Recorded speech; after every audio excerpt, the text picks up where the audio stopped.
जैसा कि मैं डॉक्टर सागर सर के साथ हूँ और गांव की जो है यादें इनकी है, जो भी है ये पढ़ते थे लिखते थे। ये इनका जो है सड़क है और ये इनका जो है गांव है। सामने जो ये आपको दिखाई दे रहा है जो तस्वीरों में, ये सागर सर का गांव है और इसी गांव के सर रहने वाले हैं। और थोड़ा सा मैं सोचा कि इनका जो भी पुरानी यादें हैं, जिस रास्ते से जाते थे, घूमते थे, खेलते थे, तो ये उस वो गांव का जो है गली है, रोड है, खेत है, खलिहान है, इनको जो है खींच के यहाँ लेके चला आता है साल में कम से कम एक बार। और यहाँ जो पीछे हम लोगों के देखिए जो बहुत बढ़िया जो है सरसों का खेत है, ये बगल में जो है चना भी है यहाँ। और हम लोग घूम रहे हैं, हरियाली भी देख रहे हैं और सोचे कि थोड़ा सा सर से बात भी होती रहे। और हरियाली और गांव घर में कैसा खेत होता है, कैसा खलिहान होता है, कैसा जो है आगे पोखरा होता है, मैं सर के साथ घूम रहा हूं और देखने की कोशिश कर। सर गांव तो आपका यही है ना? बिल्कुल बिल्कुल, ये मेरा गांव है ककरी जी। और मैं इन्हीं रास्तों से, इन्हीं पगडंडियों से होते हुए जी। मैं, क्योंकि यहाँ भीमपुरा नंबर 2 इधर है जी। मेरा स्कूल इस तरफ है, तो हम इन्हीं रास्तों से स्कूल जाते थे पढ़ने के लिए। कभी उन रास्तों से, कभी इन रास्तों से। ये तालाब है और बहुत ये तो पानी लगा रहता था, अभी तो सूखा हुआ है। जब सूख जाता था तो हम लोग बीच का रास्ता अपनाते थे इधर से जाने के लिए। सर अभी वो तालाब भी देखा जाएगा आपके, हम लोग चलेंगे वहाँ तालाब पे। तालाब भी आपका पीछे। एक खेत आपको कैसा लग रहा है सर?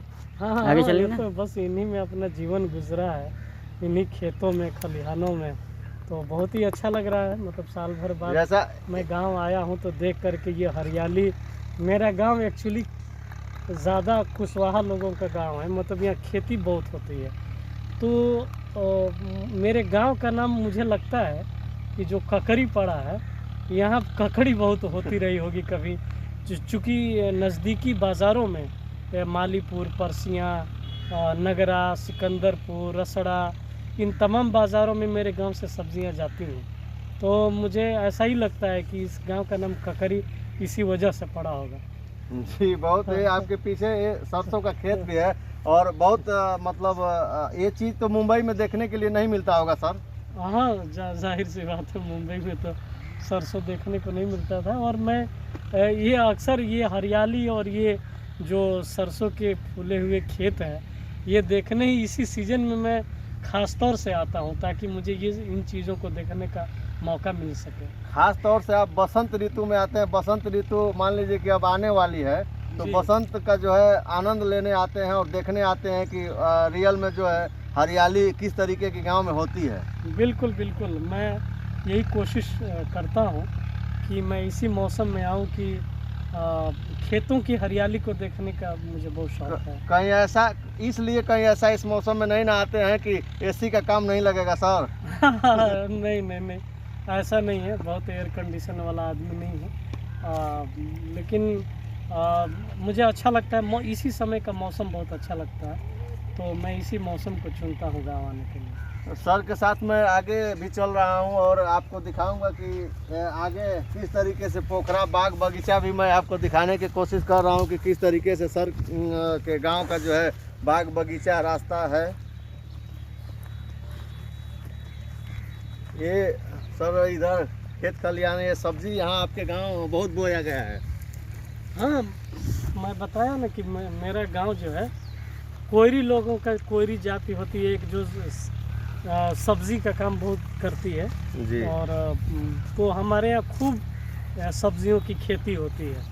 और उस असर वो ये है कि चाहे किसी भी जाति का आदमी हो, यहाँ पे हर कोई सब्जियों की खेती करता है। सर आपका भी खेत था, उसमें भी हम देखे कि सब्जी बोई गई थी आपके घर के लोगों के द्वारा। हाँ बिल्कुल, मतलब बाजार से खरीदने की ज़रूरत नहीं होती है, सब्जी हर कोई यहाँ पे सब्जी बोता है। जी। तो सर जो है इस समय आ गए हैं ठंडियों में घर, और जो देसी चीज़ होता है, चना का साग होता है और जो है मटर का साग होता है, मटर का, चना का सर साग खा के जाइएगा। नहीं, मैं तो घर वालों को बोल दिया हूँ कि जितने दिन इधर हूँ मैं रोज़ साग खाऊंगा। तो मैं 2 दिन से तो साग ही खा रहा हूँ। मुझे बहुत पसंद है कि यहाँ तरह तरह के बथुआ, चना, मटर का साग, पालक और तमाम सोया, धनिया, और मूली, ये सब बहुत हुआ है। तो गरम गरम चावल और साग और मूली के साथ छत पे बैठ के धूप में जो खाने का आनंद आ रहा है, मैं आपसे बता नहीं सकता। और मुंबई में तो इतना अच्छी धूप नहीं मिलती होगी। हम वहाँ धूप की तो ज़रूरत नहीं है ना, वहाँ का तो मौसम गर्म रहता है, तो वहाँ तो वहाँ का जैसे मैं सर की जो पुरानी यादें हैं और मैं दिखाना चाहता हूँ सर, ये आपकी पुरानी यादें हैं, हाँ? है ना? जी जी बिल्कुल बिल्कुल। ये ताल तलैया, तमाम मेरे गीतों में जो ताल तलैया का जिक्र है, और वो सब यही है पूरा मंजर। और ये बहुत दूर तलक ये होता था, अभी तो काट के और इसमें खेत बन गए हैं और इनको बहुत सारा भर दिया गया है। सर इस जैसा कैमरामैन से मैं चाहूँगा कि इस तलैया को दिखाएं कि सर की याद इसकी बहुत, कल भी मैं आया था तो इनसे बात हुई थी, तो इन्होंने जो है पोखरे का वर्णन अपने गीत में भी किया है, रोड का, ताल का, तलैया का, खेत का, खलिहान का, मिट्टी का। यहाँ तो सर ये इसमें आप लोग आते होते थे, छोटे थे तो खेलते थे? हम लोग खेलते थे, और जो जलकुंभी है इसमें ना जी, तो हम लोग जलकुंभी की नाव बनाते थे, बेहया के पेड़ तोड़ करके, और उनको जलकुंभी जो है उसके जलकुंभी को कट करते हैं। जैसे मैं यहाँ देख रहा हूँ कि सर के साथ में हूँ और ये कहे कि चला जाए थोड़ा सा, जो हम लोग जलकुंभी होती है, और लोगों को पता, बाहर के लोगों को पता होगा कि नहीं, चूँकि देहाती लोग समझ जाएंगे कि क्या होता है। तो सर आप जब छोटे होते थे तो इस जलकुंभी से आप लोग क्या करते थे? हाँ, हम ये पूरा अभी बदला हुआ मंजर दिख रहा है। हम इन्हीं रास्तों से स्कूल आते थे, और हम लोग क्या करते थे कि इस तमाम बेहया के पेड़ हुआ करते थे इस तरफ, तो बेहया के पेड़ को तोड़ के और जलकुंभी को बांध के पेड़ के साथ और उनकी शाखों के साथ, और हम नाव बना लेते थे। और इन तालाबों में अभी तो बहुत जलकुंभी भरी हुई है, तब ये बहुत दूर तलक हुआ करती थी, और हम उन तालाबों में नाव बना के चलते थे, मछलियाँ भी पकड़ते थे। और ये बहुत गहरा होता था एक्चुअली, और ये बहुत दूर तलक होता था। तो अभी पता नहीं क्यों पूरा ढेर सारे हिस्सों को मिट्टी भर करके और इसको खेत बना लिया गया है। तो ये बहुत ही मेरे लिए बहुत ही खूबसूरत सर है। इसमें सर मछली वछली पकड़े होंगे आप ना? बिल्कुल, जलकुंभी की जड़ों में ही मछलियाँ होती थी, तो हम लोग जो है इसमें पकड़ते थे, खेलते थे।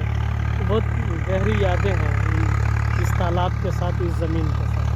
तो सर आप लोग डेली मछली मारते थे स्कूल? और नहीं, हमको तो लगता है कुछ कुछ ऐसे बच्चे होते हैं कि स्कूल जाने के बहाने मछली मारने लगे, खलिहान खेत में खेलने लगे, ऐसा होता था क्या आपके साथ?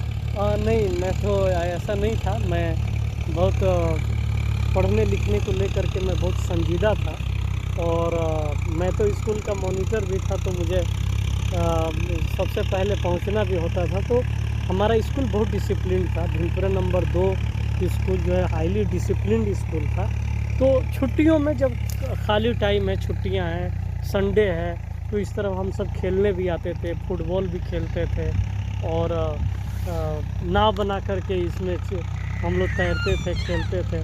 इन्हीं गड्ढों में तैरना, इन्हीं तालाबों में, तालों में तैरना सीखा है। तो बहुत सारी यादें हैं इस ताल। सर ये जो है हम लोगों का जो है शहरों में जो बहुत पैसा लगा के स्विमिंग पूल बनाया जाता है, और हम लोगों के यहाँ का देहाती स्विमिंग पूल है सर। हाँ बिल्कुल बिल्कुल। तब तो मतलब हम यहीं से सीख के गए, तो जी, लोनावाले के स्विमिंग पूल में जो तैर रहे हैं जी, तो हम इन्हीं ताल तलैया से सीख के वहाँ जाके तैर रहे हैं। जी। यहाँ जो है ये गांव का स्विमिंग पूल है, और गांव में जो है, मैं कैमरामैन से चाहूँगा कि दिखाएं दर्शकों को मेरे, कि गांव में जो है ऐसा ही स्विमिंग पूल होता है। और जो गांव के लोग होते हैं, बाहर आज कहीं भी स्विमिंग पूल में चले जाएं, कितना हो बड़ी व्यवस्था में चले जाएं, तो इसी स्विमिंग पूल और इसी गांव के पोखरे की ट्रेनिंग होती है कि बड़े बड़े स्विमिंग पूलों में, और यहाँ गांव के पोखरे और नहर से लोग यहाँ तैरना बहुत अच्छा जानते हैं सर। उल्टा भी तैरा जाता है सर?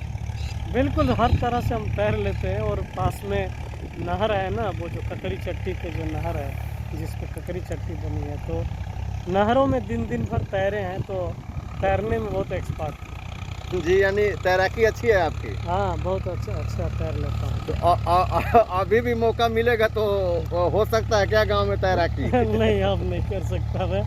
अभी अब तो जो है रिएक्शन हो जाएगा सर। हाँ, हाँ, हाँ? बिल्कुल। स्किन दिक्कत हो जाएगा। बिल्कुल दिक्कत हो जाएगी। अभी मैं सोच भी नहीं सकता कि मैं इसमें कूद पाऊँगा। सर मैं अब मछली वछलियाँ पकड़ पाएंगे कि नहीं? नहीं, नहीं, बिल्कुल ही नहीं। हम इधर पे नहीं आ सकते। जी। तो सर से जो है मिलकर बहुत अच्छा लगा।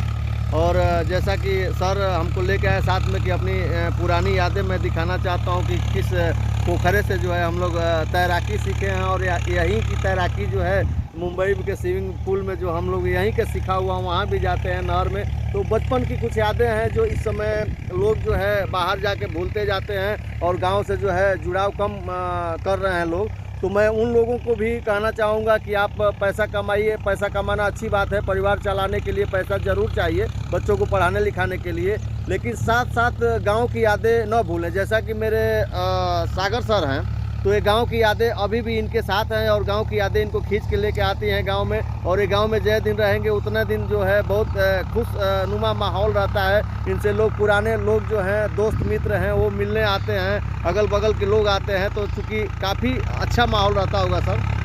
बिल्कुल, बहुत ही अच्छा रहता है। मुझे जो 20 साल पहले जो लोग प्यार करते थे जिस तरह से, आज भी मेरे गांव के लोग उतना ही प्यार करते हैं। और आप देख रहे हैं कि कितनी दूर दूर से लोग मिलने आए हैं मुझसे। मेरे गांव के लोग और आसपास के गांवों के लोग जिनको भी पता चला है कि मैं आया हुआ हूं, वो सब आए हुए हैं। और मैं भी दरवाजे दरवाजे जा कर के सबसे मिलता हूँ। तो सर बाटी चोखा बना है कि नहीं? बाटी चोखा बाटी चोखा अभी नहीं बना है। मैं तो साग खाने और चावल खाने के लिए ही आया हूँ, जी। तो अभी मैं उसी को फोकस किया हूँ।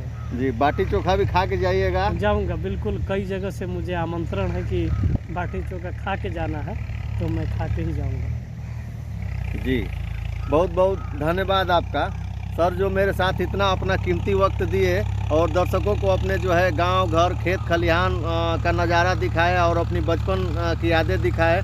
इनके लिए सर के लिए जो है मेरे तरफ से जो है दिल की गहराइयों से आभार। बहुत बहुत धन्यवाद आपका।